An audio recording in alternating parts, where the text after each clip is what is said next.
Good morning, Flagler County. I'm Rich Carroll. You're listening to Flagler's Morning News on Monday, September 20th, and this local news is a service of Flagler County's Toyota dealer, Beaver Toyota, here to wow you. Flagler County's unemployment rate dropped slightly from 5.3% to 5.1%. Amy Cherry reports. Normally, it would be good news, but when you take a deep dive into the numbers, you find Flagler County only created 3 jobs in August of 2021, and our labor force remained flat, which had previously been growing by thousands of people. So the only real reason we have a decline in the unemployment rate this month is because the labor force remained flat and fewer people were on unemployment. Greg Blase, president and CEO of the Palm Coast Flagler Regional Chamber of Commerce, says the Delta variant is to blame. Employers and employees put jobs and hiring on hold in the month of August as they were responding to the increase in COVID cases throughout Flagler County. So the latest unemployment report is misleading in that you would think going down to 5.1% would be a good thing, but the reasons why we went down are of concern to the chamber. With the unemployment rate being a lagging indicator, Blase predicts the next few unemployment reports could also reflect hesitancy in hiring due to the Delta variant. From the WNZF Newsroom, I'm Amy Cherry.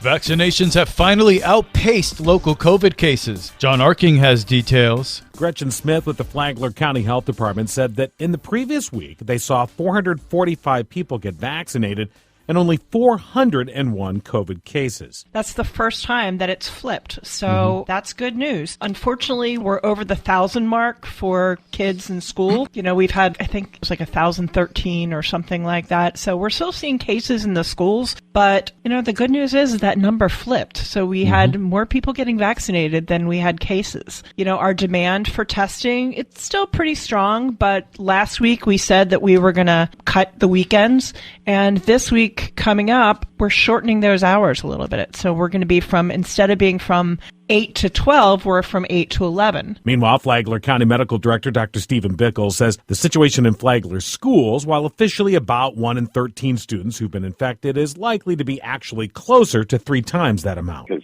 not everybody's getting tested. A lot of these kids will be asymptomatic. So let's say 20%. It's a lot. Delta, no mask, kids back in school. Yeah, it's probably, I would have included a range that had that number in it. Smith adds that they're also seeing more people now who are traveling and want to get a dose of the COVID vaccine before they leave. From the WNZF Newsroom, I'm John Arkin.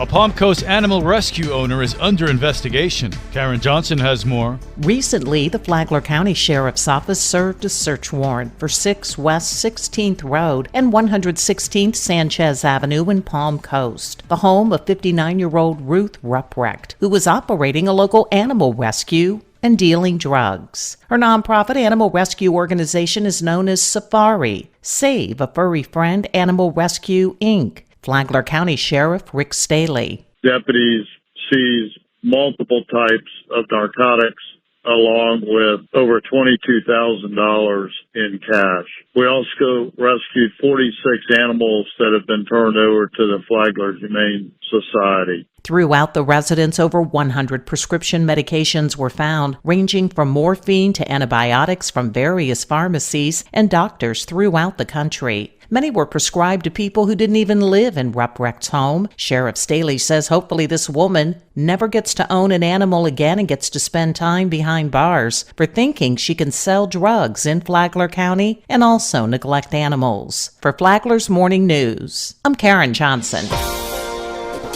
Flagler County Schools have asked that a workshop and public hearing on proposed impact fees be delayed. The one-time fees would pay for school construction, fueled by growth. But County Commissioner Dave Sullivan questioned just how much Flagler schools are growing. The stats indicate that in the last 5 or 6 years in Flagler County, even longer than that, school population has stayed essentially the same. It's going up and down a little. It's never made it to 13,000 students. They like to use that number, but it's actually in the low 12,000. Sullivan prefers a phased-in approach to raising impact fees. Since you need unique circumstances, extraordinary circumstances by law, to raise it above 50%, why not do 50% now, increase, and then 50% later after you see where we are in 4 or 5 years, or even 3 years? A workshop scheduled for today has been moved to October 18th, with a public hearing now scheduled for November 2nd.